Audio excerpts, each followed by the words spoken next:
لا حول ولا قوة إلا بالله العلي العظيم حسبنا الله ونعم الوكيل نعم المولى ونعم النصير أعوذ بالله السميع العليم من الشيطان اللعين الرجيم بسم الله الرحمن الرحيم الحمد لله الذي لم يتخذ صاحبة ولا ولدا ولم يكن له شريك في الملك ولم يكن له ولي من الذل وكبره تكبيرا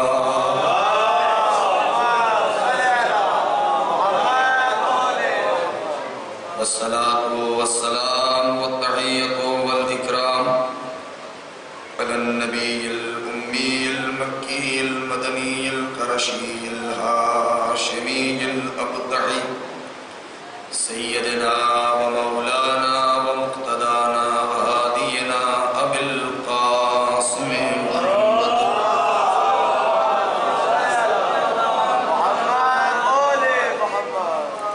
وعلى أهل بيته الطيبين الطاهرين المعصومين المظلومين الذين أذهب الله عنهم الرجس وطهرهم تطهيرا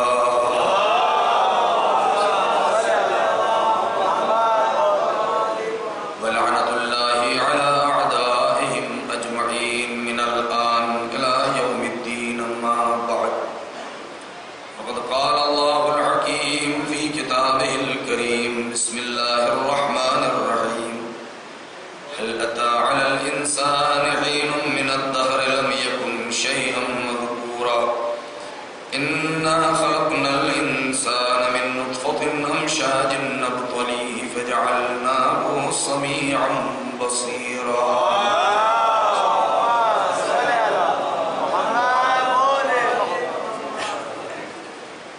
عزیزان محترم، سورہ مبارکہ دہر کی ابتدائی آیات جن کے ذیل میں آپ سے ہم کلام ہونے کا شرف ملا ہے، جس میں خالق بشر انسان کی حقیقت، اس کی ابتدا، انسان کی انتہا، اس کا کمال، اس کی قدر و قیمت کے سلسلے میں اس طریقے سے ارشاد فرمایا کہ اے انسان ذرا یہ بتا کہ کیا انسان کے اوپر ایک ایسا دور گزرا ہے کہ جب وہ بے نشان تھا، قابل ذکر نہیں تھا، پھر ہم نے اسے اپنی قدرت کاملہ کے ذریعے اس انداز سے پیدا کیا کہ ملے جلے لطفوں میں ہم نے ترکیب رکھی، اس کے پیکر کو خلق کیا تاکہ اس کی ہم آزمائش کریں۔ ہم نے اسے سننے والا اور دیکھنے والا بنا دیا ہے۔ اس کے بعد کی آیت ہے اِنَّا هَدَيْنَاهُ السَّبِيلَ إِمَّا شَاكِرًا وَإِمَّا كَفُورًا۔ پھر ہم نے اس کے لیے ہدایت کا انتظام کر دیا ہے، اب یہ اس کی اپنی مرضی ہے کہ ہمارا شاکر بندہ بن جائے یا ہمارے کفر پر کمر باندھ لے۔ بغیر کسی تمہید کے کہ انسان کا وجود جس میں پروردگار عالم نے اپنی کرشمہ سازیاں دکھائی ہیں، کہ انسان کے جس کو پروردگار نے اسی قرآن میں کہیں پر بھولنے والا کہا، کہیں پر اسی انسان کو جلد باز کہا، کہیں پر اسی انسان کو خود متکبر کہا، کہیں پر اس نے اس بات کا اظہار کیا کہ اے انسان، تو کیوں غرور کر رہا ہے، تو کیوں متکبر ہے، تو کیوں اکڑ رہا ہے؟ ذرا انسان اپنے وجود پر غور کرے کہ جس انسان کے اندر اس نے پوری کائنات کا نچوڑ رکھ دیا ہے، جسے اس نے جوہر عقل سے نوازا ہے، انسان کی حقیقت قرآن مجید سے بہتر کون بیان کر سکتا ہے؟ وہ مرکز ہستی، وہ مرکز وجود، وہ مرکز کمال، وہ عقل مطلق، وہ عقل کل، وہ وجود کل، کہ جس نے انسان کو وجود بخشا۔ اس کی ساری مرضی یہ ہے، اس کا منشا یہ ہے کہ یہ انسان اس مرکز وجود سے ہمیشہ متصل رہے، پروردگار سے اپنے ارتباط کو برقرار رکھے، اپنا رابطہ کبھی نہ توڑے۔ کیوں؟ اس لیے کہ وہ خالق جس نے اسے پیدا کیا ہے، جو مدبر الامور ہے، جو مدبر کائنات ہے، جو اس دنیا کو ادارہ کر رہا ہے، اے انسان اگر تو نے اپنا رشتہ اس سے توڑ لیا تو اتنا یاد رکھ تیرا شیرازہ زندگی بکھر جائے گا، تو عما کی منزل میں چلا جائے گا، گمراہیوں میں غرق ہو جائے گا، ضلالت کے اندھیرے میں ڈوب جائے گا۔ ایک زمانہ تھا تیرا نام و نشان نہ تھا، ایک زمانہ رہے گا تیرا نام و نشان نہ رہے گا۔ اگر اپنا نام و نشان برقرار رکھنا چاہتا ہے تو مرکز ہستی سے اپنے رابطے کو مضبوط بنا لے۔ عزت چاہتا ہے تو مرکز آبرو سے اپنے رابطے کو محکم بنا لے۔ حیثیت چاہتا ہے تو جس نے تجھے حیثیت دی ہے ہرگز اس سے اپنے رشتے کو توڑنا نہیں۔ وقار اور حشمت چاہیے، جاہ و جلال چاہیے، زمین پر چلنے کی لیاقت چاہیے، تو خالق زمین سے اپنے رشتے کو محکم بنائے رکھ۔ یہ پروردگار عالم۔ اگر ہم ان آیات کے اوپر غور کریں تو لمحے فکریہ ہے، فضائل کے رخ آپ ہمیشہ سنتے آئے ہیں کہ یہ سورہ مبارکہ کی جو نازل ہوا ہے اس کی شان نزول بھی آپ ہمیشہ سنتے آئے ہیں، مجھے بیان نہیں کرنا کہ حسن علیہ السلام بیمار ہوئے اور پیغمبر اسلام نے دیکھا اور اس کے بعد فرمایا کہ اے میری لال 3 دن روزے کی نیت کر لو، منت مان لو۔ لہذا بیوی نے منت مان لی اور اس کے بعد امام حسن اور امام حسین علیہ السلام اچھے ہو گئے، لہذا 3 دن روزہ رکھا لوگوں نے۔ اب قرآن مجید اس سلسلے میں آگے ارشاد فرماتا ہے کہ وَيُوفُونَ بِالنَّذْرِ وَيَخَافُونَ يَوْمًا كَانَ شَرُّهُ مُسْتَطِيرًا، کہ یہ وہ افراد ہیں کہ جو بارگاہ پروردگار میں کیے ہوئے وعدے کو پورا کرتے ہیں اور اس دن سے ڈرتے ہیں کہ جس دن اس کا شر چھایا ہوگا، یعنی روز قیامت۔ روز قیامت، قیامت کا کیا منظر ہے؟ میرا یہ موضوع نہیں ہے، لیکن چونکہ ربط دینے کے لیے قرآن مجید میں مختلف سورے ہیں۔ سورہ زلزال، اذا زلزلت الارض زلزالها، اللہ اکبر، یعنی واقعاً انسان تصور نہیں کر سکتا ہے اس منظر کو۔ اذا زلزلت الارض زلزالها واخرجت الارض اثقالها وقال الانسان ما لها يومئذ تحدث اخبارها بان ربك اوحى لها۔ صرف ترجمہ آپ اس کا پڑھ لیجئے، سن لیجئے، انسان کا دل دہل جائے۔ وہ دن ایسا ہوگا کہ جب جھٹکے لگ رہے ہوں گے زمین کو، زلزلے آ رہے ہوں گے۔ یہ والا زلزلہ نہیں جو روز یہاں کائنات میں زمین پہ آتا ہے، اس کو ہم نے زلزلے کا نام رکھ دیا ہے، قرآن اس کو زلزلہ نہیں کہتا۔ یہ جو زمین پہ زلزلے، جو بھوکم آتا ہے اور جس سے ہم ڈر کے بھاگ جاتے ہیں اور ہماری روح کانپ جاتی ہے، اس کو قرآن زلزلہ نہیں کہہ رہا ہے۔ وہ زلزلہ کہ جب زمین کو جھٹکے لگ رہے ہوں گے، کیسے جھٹکے؟ وَأَخْرَجَتِ الْأَرْضُ أَثْقَالَهَا، جھٹکے ایسے ہوں گے کہ زمین کے گہرائی میں چھپی ہوئی ساری چیزیں باہر آ جائیں گی۔ یعنی اپنے اندر موجود زمین ساری سنگینیوں کو اگل دے گی، نکال دے گی، زمین نکال پھینکے گی۔ یومئذ تحدث اخبارها، وہ ایسا دن ہوگا کہ جب زمین اپنی ساری خبریں سنا دے گی، ساری خبریں بتا دے گی کہ میرے اوپر لوگوں نے کیا کیا مظالم کیے ہیں، میرے اوپر کیسے لوگوں نے زندگی بسر کی ہے، کیا ظلم و ستم کیا ہے، کیا گناہ کیا ہے۔ پھر بِأَنَّ رَبَّكَ يَوْمَئِذٍ تُحَدِّثُ أَخْبَارَهَا وَقَالَ الْإِنسَانُ مَا لَهَا، اور ایک انسان پوچھے گا اس زمین سے، یہ زمین تجھے کیا ہو گیا ہے۔ میں نے محرم کے عشرین مجالس میں نے اس بات کو بیان کیا تھا، اس لیے میں اس کو نہیں بیان کرنا چاہتا، اشارہ دے دوں کہ آپ تصور کریں اس چیز کو کہ جب زمین کو جھٹکے لگ رہے ہوں گے، صرف زمین کے بارے میں نہیں، خود سورہ قیامت ہے، سورہ قیامت قرآن مجید میں، اس میں کیا ہے، جس میں خداوند عالم اس دن کی قسم کھا رہا ہے، اذا الشمس كورت واذا النجوم انكدرت واذا البحار فجرت واذا الجبال سيرت واذا النفوس زوجت۔ کیا معنی ہے؟ اللہ اکبر۔ جب آسمان پھٹ جائے گا، جب زمین چکنا چور ہو جائے گی، جب پہاڑ دھنی ہوئی روئی کی طرح اڑنے لگیں گے، جب ستارے چور ہو جائیں گے، جب سورج گل ہو جائے گا، جب چاند کے ٹکڑے ہو جائیں گے، اپنی روشنی کھو دے گا، جب پہاڑ چلنے لگیں گے، جب سمندر ختم ہو جائیں گے، جب زمین کا جوہر ختم ہو جائے گا۔ یہ کیسے عالم ہے کہ جب پوری کائنات ایک آگ کا گولا بن جائے گی۔ تصور کریں کہ قرآن کہہ رہا ہے ہماری جانیں قربان ہو جائیں۔ عالم یہ ہے کہ پہاڑ ریزہ ریزہ ہو جائے گا، کوئی چیز ایسی نہیں ہے کہ جو حرارت سے پگھل نہ جائے۔ ایسے موقع پر ایک قرآن کہہ رہا ہے، ایک انسان کہے گئے زمین تجھے کیا ہو گیا ہے۔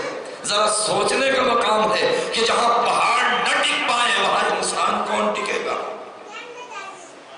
جہاں پہاڑ نہ ٹک پائے، جہاں سورج نہ ٹک پائے، جہاں زمین پھٹ جائے، جہاں آسمان گر پڑے پھٹ پڑے، جہاں سمندر خشک ہو جائے، جہاں پہاڑ چکنا چور ہو جائے، جہاں ستارے پھوٹ جائیں، جہاں آگ اگلتی ہوئی زمین، وہاں پر ایک انسان کھڑا ہو کے کہہ رہا ہو اے زمین تجھے کیا ہو گیا ہے، اور اس کے بعد اس انسان سے زمین اپنی ساری چیزیں بیان کر دے گی۔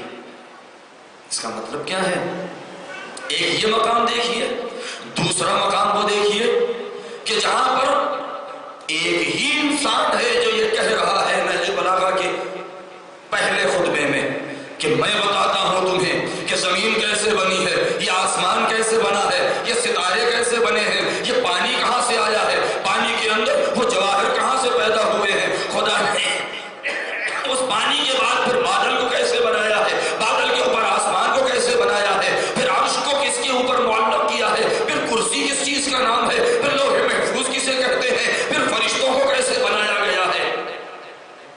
اگر ہم ان چیز کو سہارا لیں تب جا کے وہ حقیقت ہمارے سامنے آ سکتی ہے کہ جتنا فخر کرے اتنا کم ہے کہ اے میرے پالنے والے تو نے ہمیں ایسے ہادی ایسے رہنما بتائے ہیں کہ اگر وہ یہ دعویٰ کرے کہ مجھ سے میں زمین سے زیادہ آسمان کے راستے کو جانتا ہوں تو تعجب کی بات کیا ہے۔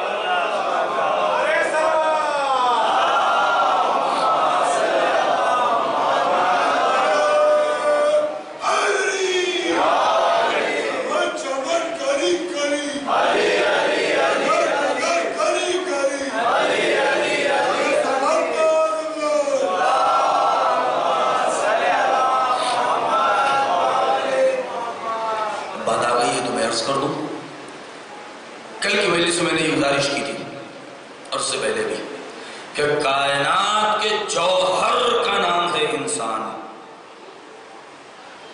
پروردگار عالم یوں ہی اپنا قصیدہ نہیں پڑھ رہا ہے، فخر نہیں کر رہا ہے اپنے اوپر کہ دیکھو فتبارک اللہ احسن الخالقین، پاکیزہ ہے وہ ذات جو احسن الخالقین ہے، اپنے بارے میں کہتا ہے کب جب انسان کو بنایا۔ میں نے عرض کیا تھا کہ جناب آدم کی مٹی گئی، انسان میں نے گزارش کی ہے کہ دیکھیے بارگاہ پروردگار میں انسان اپنا سر جھکا دے، خداوند عالم اسے کتنی عزت عطا کرے گا کہ انسان سوچ بھی نہیں سکتا ہے اس چیز کو۔ جناب آدم کی مٹی گئی عرش پر، زمین سے گئی۔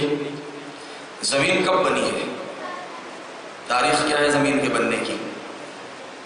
ہمارے بزرگ جانتے ہیں، لیکن میں اس لیے پوچھ لے رہا ہوں تاکہ ہمارے بچے سوچیں تھوڑی دیر تک، اور اس کے بعد یہ بتا دوں تاکہ پھر ہمیشہ زندگی میں یاد رکھے کہ زمین بننے کی تاریخ کیا ہے، ورنہ اگر یہ سرسری بیان کر کے گزر جائیں گے تو بزرگ تو جانتے ہیں ماشاءاللہ، لیکن ہمارے بچوں کو یاد نہیں رہے گا۔ زمین کے بننے کی تاریخ کیا ہے؟ کس تاریخ میں بنی ہے؟ کس مہینے میں بنی ہے؟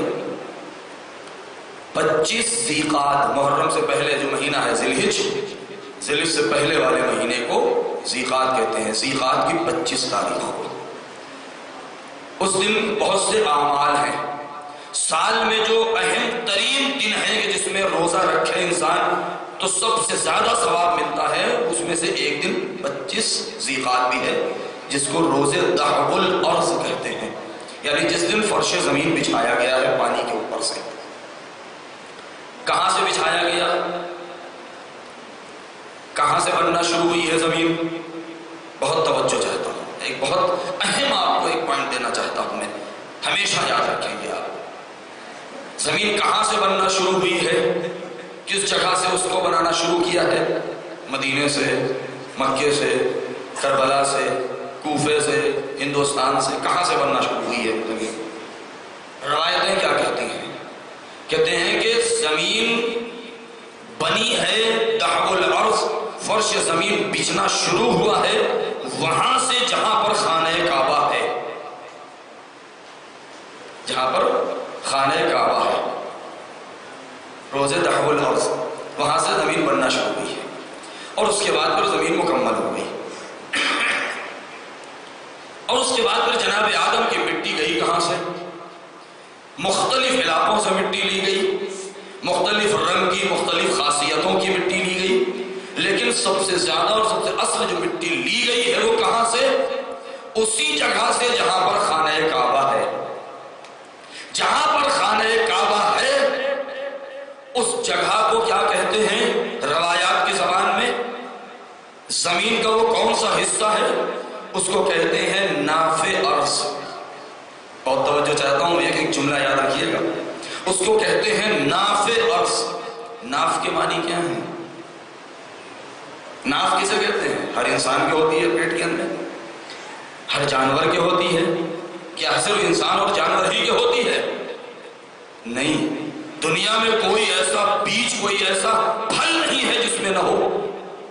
بہت توجہ چاہتا ہوں، دنیا کا کوئی ایسا پھل نہیں ہے، کوئی ایسا بیج نہیں ہے، کوئی ایسا دانہ نہیں ہے کہ جس میں ناف نہ پائی جاتی ہو۔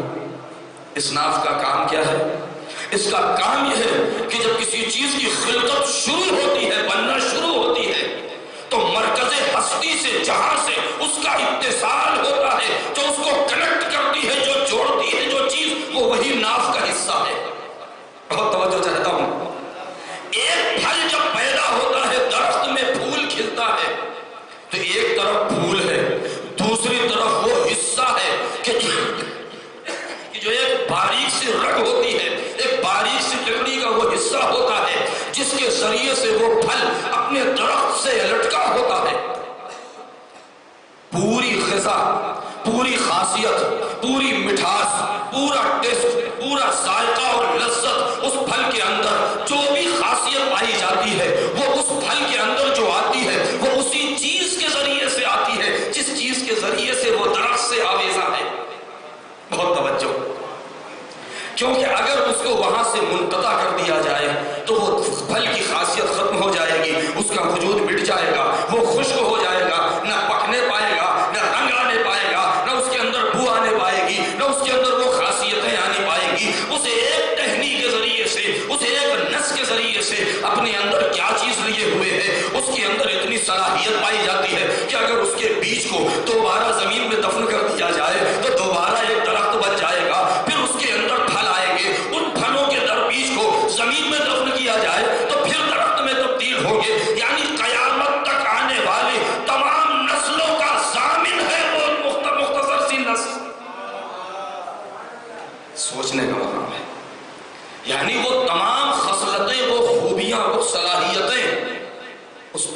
اندر موجود ہیں۔ ایک جانور دنیا میں آتا ہے، ناف اس کے اندر بھی پائی جاتی ہے، کیونکہ اپنی ماں سے رزق حاصل کرنے کے لیے، حیات لینے کے لیے، زندگی لینے کے لیے جب تک وہ اس قابل نہ ہو جائے کہ دنیا میں مستقل زندگی بسر کرے، تب تک ضروری ہے کہ وہ ماں کے جسم سے متصل رہے، تاکہ اس کے اندر وہ تمام خواص منتقل اور ٹرانسفر ہوتے رہے۔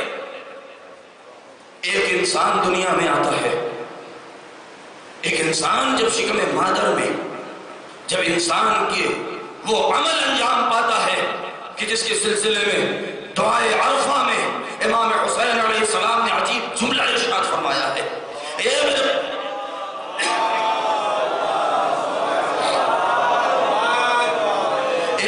پالنے والے، میں تیرا شکر کس کس چیز کے اوپر کروں؟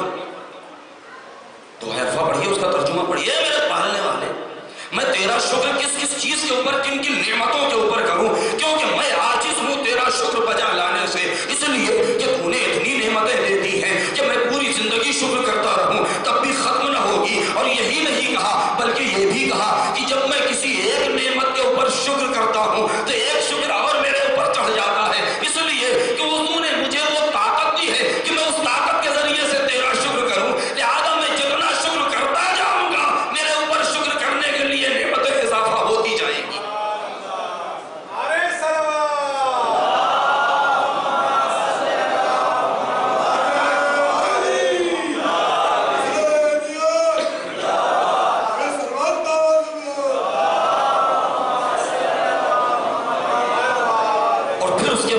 شکر کرتے ہیں تو عجیب عالم ہے، شکر کرتے ہیں اپنے جسم کے ایک ایک عضو، ایک ایک حصے کا نام لیتے ہیں۔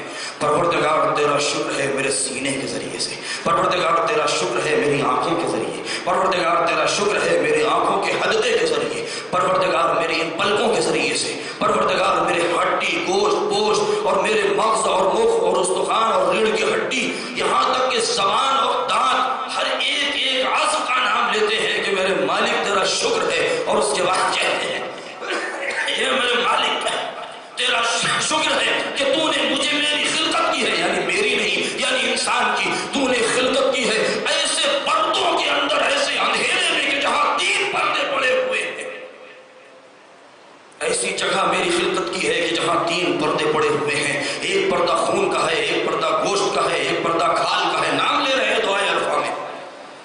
اور اس طریقے سے تو نے ہماری خلقت کی ہے کہ دنیا کا کوئی انسان آگاہ نہیں ہو سکا کہ ہمارا عمل لقاح کب ہوا ہے، ہمارا وہ جمع ہوا خون کب بنا ہے، اور اس کے بعد جنین کب بنا ہے، ہڈیاں کب بنی ہے، گوشت کب چڑھا ہے، کھال کب چڑھی ہے، اور روح کب پھونکی گئی ہے، اور تو نے اس اندھیرے پردے کے اندر ایک انسان اور میری خلقت کو مکمل کر دیا ہے۔ یہ وہ معارف ہیں کہ دعا پڑھنے کے بعد ہمیں ضروری ہے کہ ہم اس بات کو سمجھیں۔ لہذا جب ایک انسان کی خلقت ہوتی ہے ان 3 پردوں کے اندر، تو انسان کے بدن میں ایک ناف ہے کہ جس کے ذریعے سے انسان متصل ہے اپنی ماں سے، ساری خصلتیں، سارا مزاج، اپنا نیچر، باپ کی عادتیں، ماں کی عادتیں، خاندان کے خصائل، یہ ساری چیزیں انسان اسی چیز کے ذریعے سے حاصل کرتا ہے۔ سب سے پہلا وہ نقطہ ہوتا ہے جسے نقطہ دائرۃ الوجود کہتے ہیں، کہ جب وہ دائرہ پروردگار عالم وہ نقطہ رکھتا ہے اور انسان کے وجود کا دائرہ شرح میں بادل کے اندر کھینچتا ہے اور انسان کے وجود مکمل ہونا شروع ہوتا ہے، اور اس کے بعد جب اس قابل ہو جاتا ہے کہ وہ دنیا میں آ سکے مادی اعتبار سے، تو اب ضرورت اس بات کی ہے کہ اس کو وہاں سے منقطع کر دیا جائے تاکہ عالم کے فضا میں انسان زندگی بسر کرے۔ اے میرے بزرگوں، اے میرے دوستوں، اے میرے بچوں،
ہوں، میں ہی قلم ہوں، میں ہی فرش ہوں، میں ہی عرش ہوں۔ اب آپ نے سمجھا کہ آدم کی مٹی اسی نافع ارض سے گئی تھی، اور جب خلیفہ اول پہلا آیا ہے امامت کا تو اسی خانہ کعبہ کے اندر پروردگار نے بھیجا ہے کہ اے دنیا والو، اگر عزت چاہیے، آبرو چاہیے، دین چاہیے، شریعت چاہیے، وقار چاہیے، انسانیت چاہیے، کردار چاہیے، تو تمہیں در علی سے اپنے رابطے کو مضبوط بنانا پڑے۔ صلوات پڑھیں بر محمد و آل محمد۔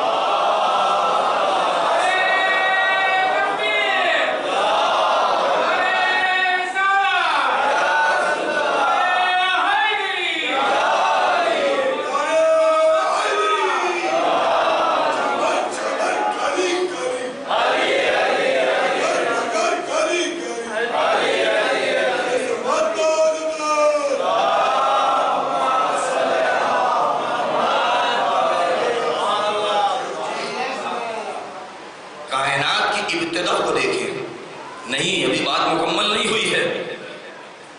یہ وہ حقائق، وہ اسرار ہیں کہ جب قرآن کی تفسیر دو طریقے سے ہوتی ہے۔ بھئی ہم کو تفسیر بالرائے تو آتی بھی نہیں، اور ہم کو منع بھی کیا گیا ہے، کیونکہ ہماری کیا حیثیت ہے۔ قرآن کی تفسیر، ایک آیت کی تفسیر دوسری آیت کے ذریعے، اور یا تو قرآن کی تفسیر روایت کے ذریعے سے جو معصوم نے فرمایا ہے، تیسرا کوئی راستہ ہی نہیں ہے۔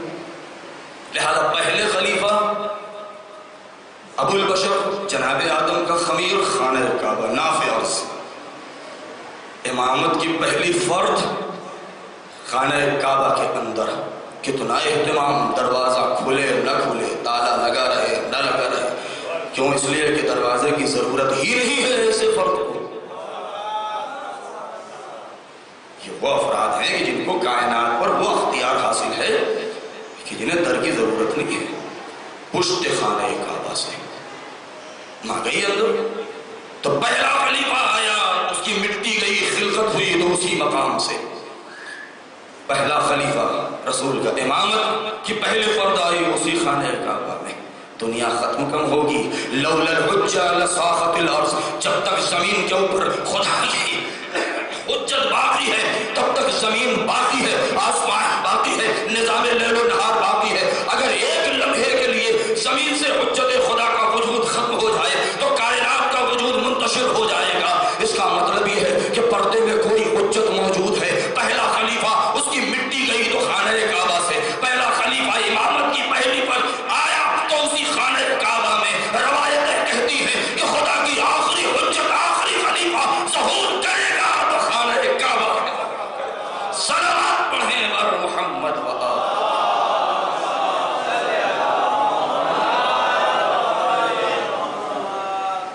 لہذا انسان مرکز وجود، مرکز ہستی، مرکز عز و شرف سے اپنے رابطے کو برقرار رکھے۔ یہی سب سے بڑا انسان کا کمال ہے، یہی سب سے بڑی اس کی عزت ہے، وہی آبرو ہے، وہی وقار ہے۔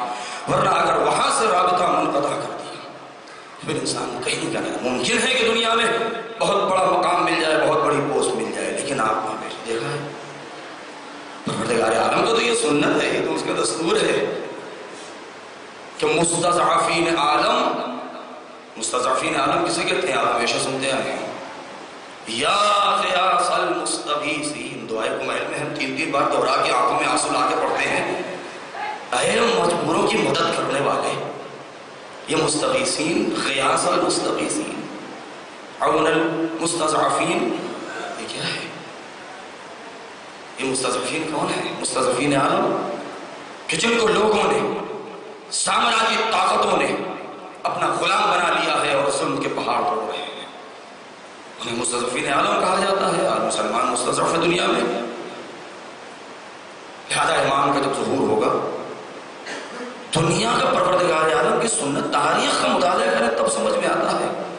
اخبارات تو ہم روز پڑھا کرتے ہیں، میں ایک جملہ بیچ میں آ گیا، میں کہہ کے بات تمام کر دوں۔ دیکھیے کبھی بھی تاریخ کے اوپر اعتبار نہ کیجیے گا، اس لیے کہ تاریخ ابتدائے خلقت کائنات سے آج تک، اور شاید آج کے بعد سے قیامت تک کسی کی وفادار نہیں رہی ہے اور نہیں رہے گی۔ کیوں؟ تاریخ کے دو حصے ہیں، دو، یا تو تاریخ کسی کی غلام بن جاتی ہے یا دوسروں کو اپنا غلام بنا لیتی ہے، کیونکہ تاریخ زر خرید غلامی کا نام ہے۔ دونوں صورتوں میں تاریخ کا اعتبار ختم ہو جائے گا۔ اگر کسی نے تاریخ کو اپنا غلام بنا لیا تو تاریخ کے اوپر سے اعتبار ختم، خود تاریخ کا غلام بن گئے تو اپنا اعتبار ختم۔ لہذا تاریخ کی باتوں کو تو ماننا ہی نہیں ہے، مگر یہ کہ تاریخ کی باتوں کا اعتبار صرف تبھی ہے کہ جب ایسے مورخ بیان کریں کہ جس کے اعتبار کی ضمانت پروردگار نے لی ہو، جن کے اعتبار کی ضمانت خدا نے لی، ورنہ اس کے علاوہ باقی مورخین ہم آج آپ اسی زمانے میں بھی دیکھ لیجیے، تاریخ کسے کہتے ہیں؟ تاریخ یعنی میڈیا۔ میڈیا نے کب بات صحیح کہی ہے؟ کیونکہ دیکھیے، یا تو ایک بہت بڑا میگزین ہے، بہت بڑا اس پر لکھا ہے بہت بڑے رائٹر نے کہ کبھی میڈیا حکومت کے اختیار میں ہوتی ہے، کبھی حکومت میڈیا کے اختیار میں ہوتی ہے۔ یہ ایک جگہ کی بات پوری دنیا کا ہے، اور دونوں اعتبار سے اعتبار اٹھ جاتا ہے، کیونکہ اگر حکومت میڈیا کے اختیار میں ہے تو حکومت کا اعتبار نہیں ہے، اور اگر میڈیا حکومت کے اختیار میں ہے تو میڈیا کا اعتبار نہیں ہے۔ لہذا یہ اعتبار قائم کرنا بہت مشکل ہے دنیا میں۔ ایک صلوات پڑھیں پر محمد۔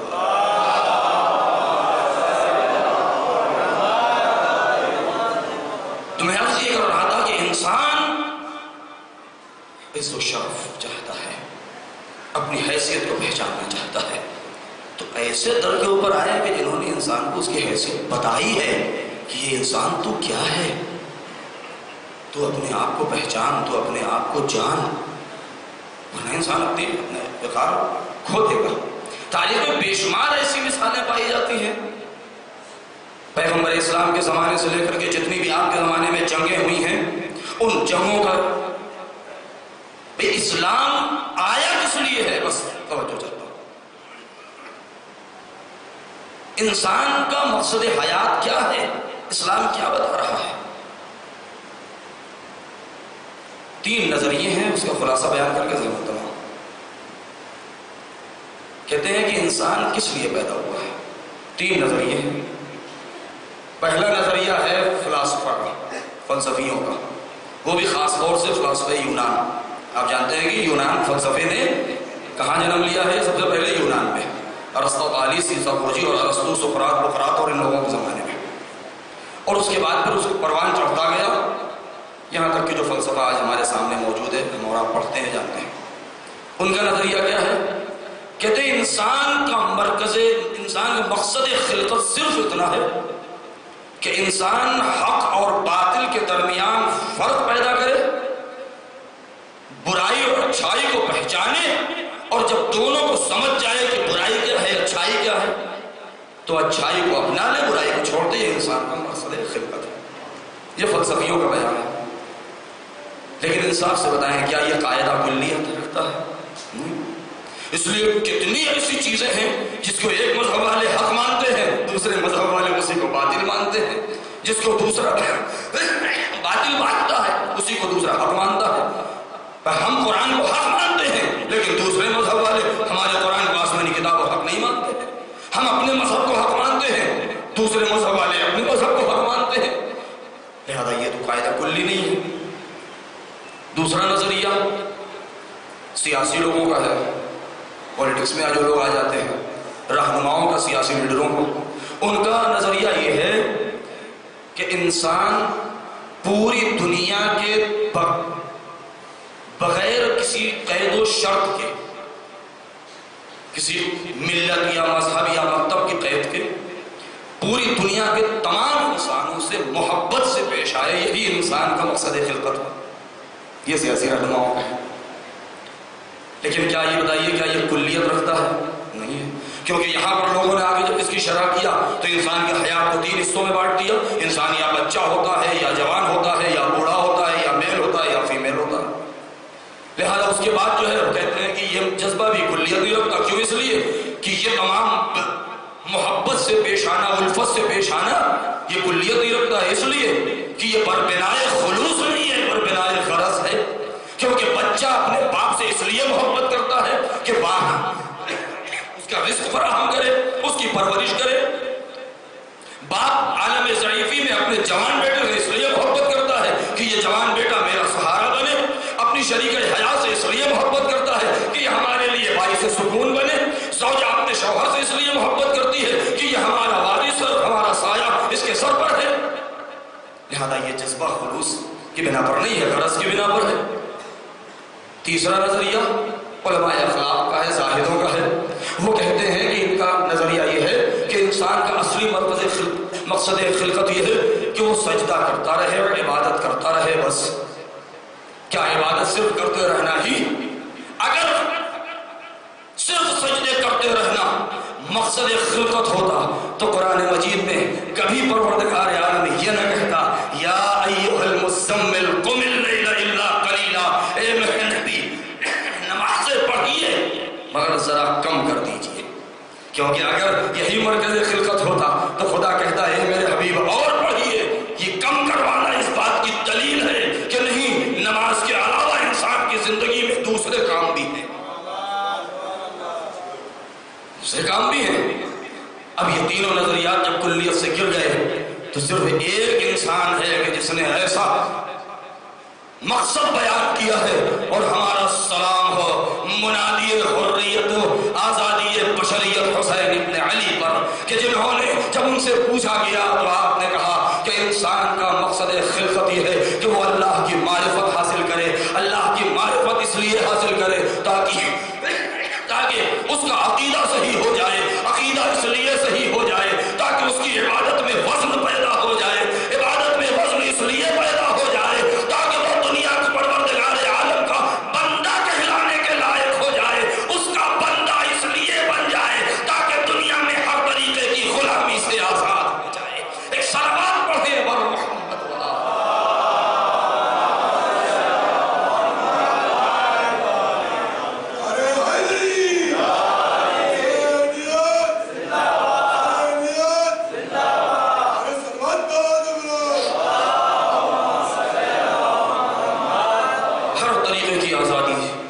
انسان کو مل جائے۔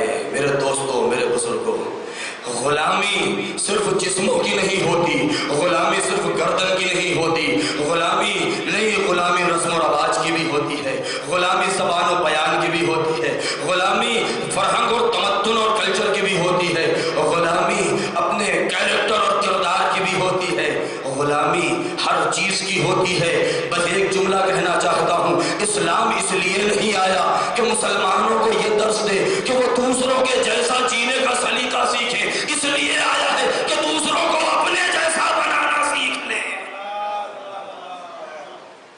اگر آج ہم یہ دیکھیں کہ مسلمان ہر مسئلے میں دوسرے کا جیسا بننے کی کوشش کر رہے ہیں تو اتنا یاد رکھیے گا کہ آج بھی ہم آزاد نہیں ہیں، ہم غلام ہیں۔ کیوں اس لیے کہ انسان کا کمال کیا ہے؟ بہتے ہوئے پانی کے اوپر مردہ لاشیں بہا کرتی ہیں، بہادر انسان نہیں بہا کرتے۔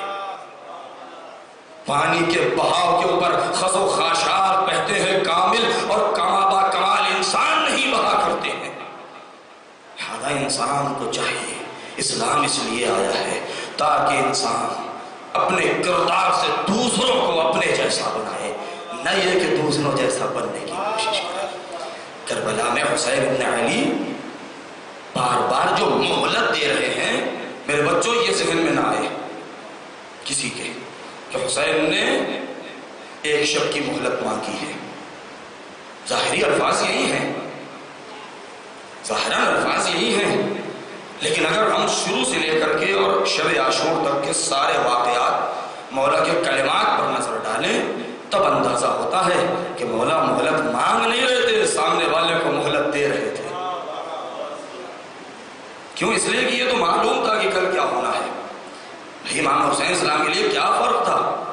9 کو شہید ہو جاتے، 10 کو ہو جاتے، اور پہلے ہو جاتے تو بچوں کی پیاس اور کم ہوتی، لیکن نہیں، سامنے والے کو مہلت دے رہے تھے۔ اور اس مہلت کا نتیجہ دیکھیے آپ، اگر حسین مہلت نہ مانتے تو ہر لشکر حسینی میں کہاں سے آتا؟ اگر حسین مہلت نہ دیتے تو اتنا بڑا آئیڈیا دنیا والوں کو حق پرستی کا کہاں سے ملتا؟ یہ حسین ابن علی ایک جوہر کی تلاش تھے، گوہر ڈھونڈ رہے تھے۔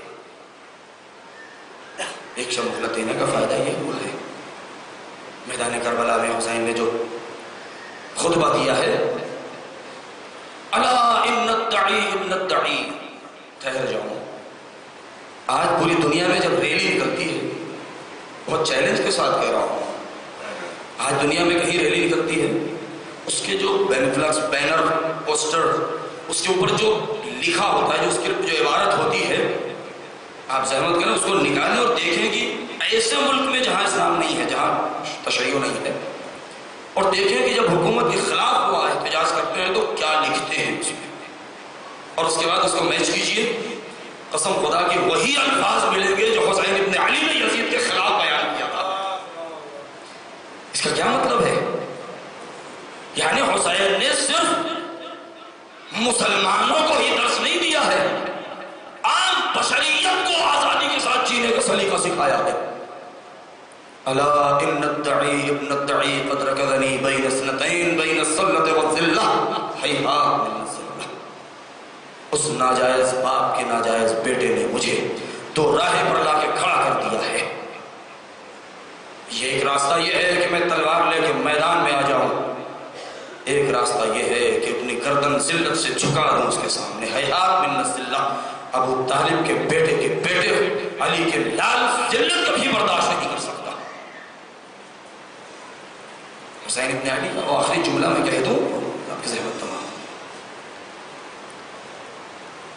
پوری تاریخ آپ پڑھ ڈالیے، ایک جملہ بہت قیمتی ہے، بہت ہی قیمتی ہے، یعنی اس جملے نے مولا علی کی پوری زندگی، پیغمبر اسلام کے ساتھ سے لے کر کے شہادت تک، امام حسن علیہ السلام کی زندگی، امام حسین علیہ السلام کی پوری حیات طیبہ کا ضامن ہے یہ جملہ۔ دشمن کا ہے، کسی دوست کا یہ جملہ نہیں ہے۔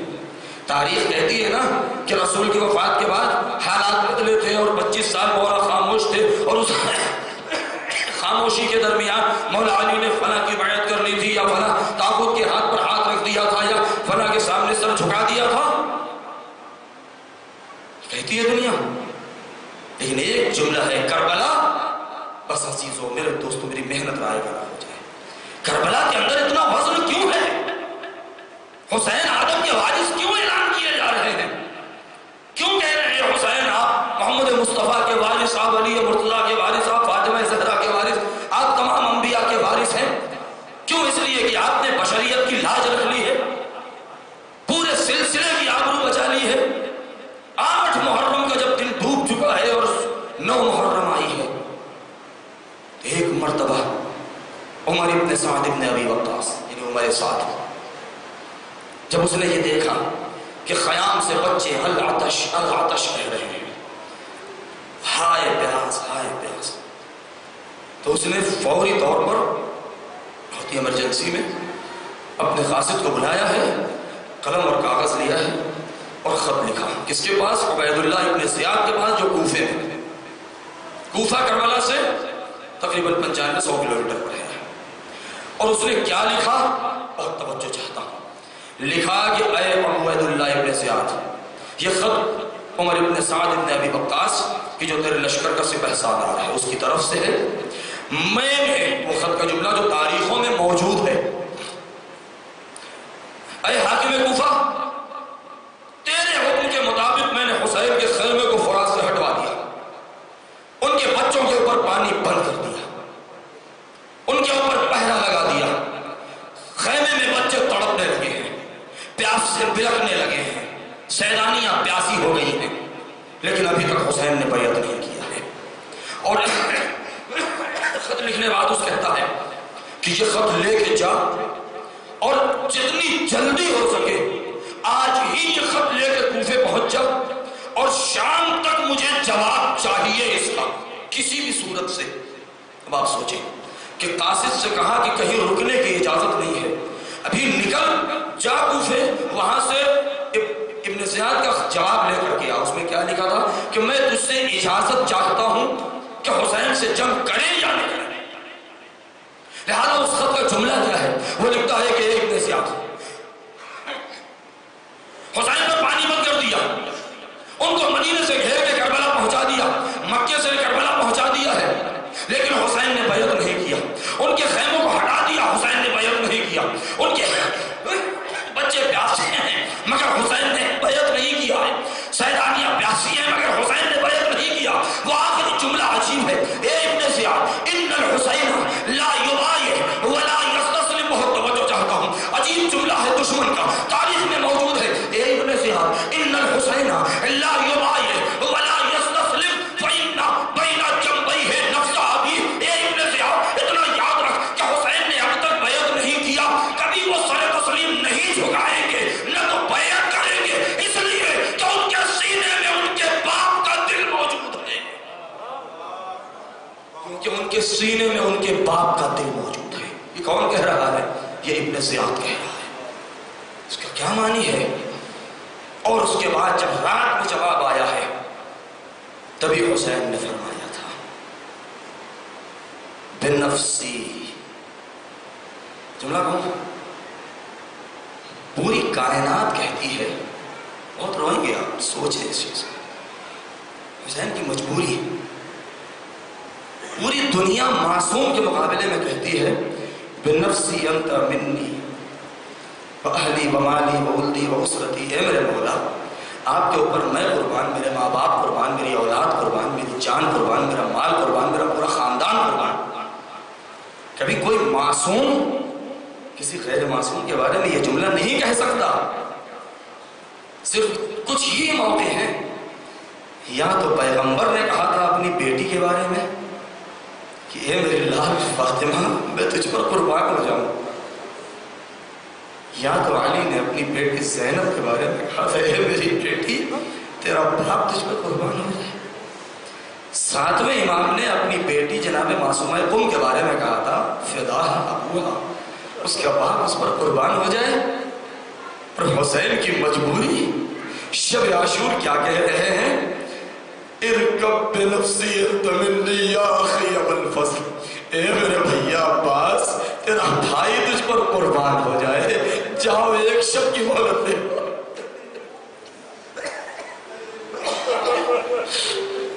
یہی تو وجہ تھی، یہی تو وجہ تھی کہ حسین کو عباس کے خبر کتنی ٹھاس تھی، زینب کو کتنا اعتبار تھا، سکینہ کو کتنا بھروسہ تھا، ام کلثوم کو کتنا بڑا سہارا تھا عباس کے وجود سے. ہائے اہل حرم کے کبھی رونے کی آواز بلند خیمے سے باہر نہیں آئی جب تک عباس زندہ تھے. یہی تو وجہ کہ امام نے فرمایا تھا جب ترائی سے آواز آئی ہے اے میرے مولا مدد کو آئی ہے، تو حسین نے دو جملہ کہا ہے اے بھیا عباس آئے تیری آواز سن کے میری کمر ٹوٹ گئی. اور دوسرا جملہ جب سرحانے پہنچے ہیں تو یہی کہا ہے اے میرے بھیا اب وہ آنکھیں سوئیں گی جو جانے خوف سے جاگا کرتی تھی اور چہرے سہارے سے جاگا کرتی تھی، اب جو سویا کرتی تھی اب وہ جاگیں گی. ہائے یہ مرثیہ عزادارو، یہی تو وجہ ہے کہ جناب زینب کبریٰ جب 11 محرم کو یہ قافلہ لٹا ہوا کربلا سے چلا ہے، جب شہداء کے کنارے سے گزارا گیا ہے، جب سیداتیوں کی نظر پڑی ہے تو کتنی بیویاں ہیں جو اونٹ کی پل سے نیچے گر گئی ہے،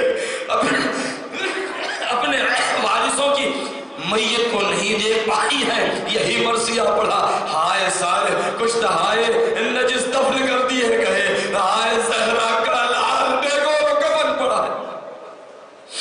عزادارو جب 12 محرم آئی ہے اور ایک مرتبہ امام زین العابدین علیہ السلام معجزے کے ذریعے سے، روایت کا فقرہ ہے کہ جب کربلا پہنچے ہیں شہداء کو دفن کرنے کے لیے، اور ایک مرتبہ بنی اسد کو بلایا ہے اور بنی اسد آئے ہیں اور مل کر کے سب کو دفن کیا ہے، تو ایک مقام وہ ہے پروردگار آپ کو زیارت نصیب کرے، وہ گنج شہیدہ کہ جہاں پر سارے شہداء کو ایک مقام پر دفن کر دیا گیا. ہائے سارے شہداء وہاں دفن ہے، جناب حر کی میت کربلا سے کئی کلومیٹر دور دفن ہے. زیارت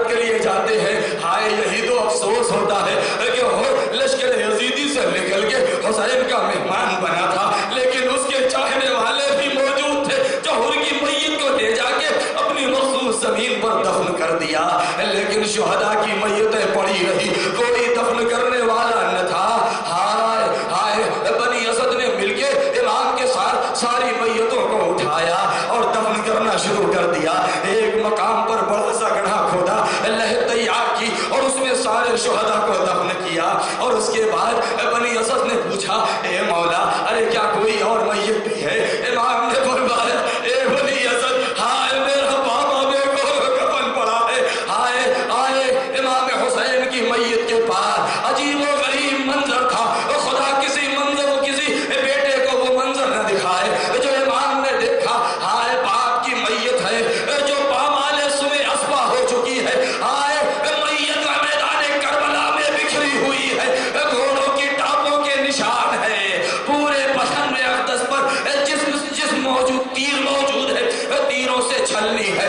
امام کی میت کو ایک چٹائی کے اوپر رکھا، جناب علی اکبر کی میت کا پتہ بتایا، ارے جوان کی میت کو اٹھایا۔ ہائے بنی اسد نے دیکھا، ہائے یہ کیسا جوان ہے۔ امام نے کہا اے بھائیو، ارے یہ میرا چھوٹا بھائی علی ہے، ارے جس کی شہادت کے بعد میرے بابا کے آنکھوں کی روشنی چلی گئی تھی۔ جا کے امام کے پائیں تیر اٹھایا اور ایک ننھی سی میت، امام نے کہا اے میرے دوست اے بھائیو، ارے ایک ننھی سی میت ہے جو میرا سب سے چھوٹا بھائی ہے، ارے اس کی میت میرے بابا نے پشت خیمہ دفن کر دیا تھا، لیکن دشمنوں نے اسے بھی نہیں چھوڑا۔ ہائے اصغر کی میت کو اٹھایا، حسین کے سینے پر لٹایا اور اس کے بعد نشان قبر بنایا، قبر کے اوپر لکھ دیا ھذا قبر الذی قتل عطشانا۔ ہائے یہ اس کی قبر ہے جسے بھوکا پیاسا قتل کر دیا گیا۔ ہائے عابد بیمار اٹھے، بنی اسد جانے لگے، کہا اے بنی اسد ارے ابھی نہ جاؤ، ابھی میرا غیرت دار چچا ارے نہر کنارے موجود ہے۔ اب جو نہر کے کنارے گئے تو کیا دیکھا، عباس کی لاش کے ٹکڑے ہو چکے ہیں۔ امام نے فرمایا ہائے میرے چچا کی وجہ سے اتنی وحشت تھی اور اہل حرم کو اتنی ڈھارس تھی کہ قتل کے بعد فقطعوہ بسیوفہم اربا اربا، ارے دشمنوں نے میرے چچا کو ٹکڑے ٹکڑے کر دیا۔ السلام علیکہ یا ابا الفضل العباس ابن امیر المؤمنین وسيعلم الذين ظلموا أي منقلب ينقلب۔ الہی بحق الزہرا وأبيها وبعلها وبنيها والسر المستودع فيها۔ پڑھنے والے ہمارے اس عمل کو قبول فرما، ہمیں علم و عمل کی توفیق مرحمت فرما، ہمارے جوانوں کو بصیرت عطا فرما، ہمارے اس منبر کو وسیلہ ہدایت بنا۔ پروردگار ذاکرین کو حق گوئی کا جذبہ عطا فرما۔